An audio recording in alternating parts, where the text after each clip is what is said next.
I mean, every day is pretty funny with the people I work with. My funnest memory with US Cleaning is we had a holiday party and everybody got to get together, our coworkers, family, and play games and enjoy each other's company. A funny memory is me working with Cassandra and Jackie. We went to a client house, but me and Jackie got there first. And Jackie's a little hard of hearing, so she's really loud. So you have to talk to her and you have to talk with your hands. So the client was watching us from outside.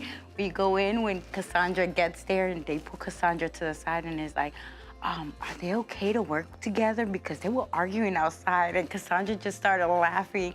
She comes up to us, what happened? I was like, nothing, we were talking. She was like, no, because the lady thought you guys were arguing. We both were laughing all day. It was just a big old joke. I said, don't talk to me because they're gonna think that we're arguing. She's like, no, it's all right. A funny memory about working here is actually working with a coworker and she's afraid of lizards. And that actually happened today and she just looked down and one jumped on her foot and she kind of screamed. I almost fell on the floor laughing at that, so, yeah.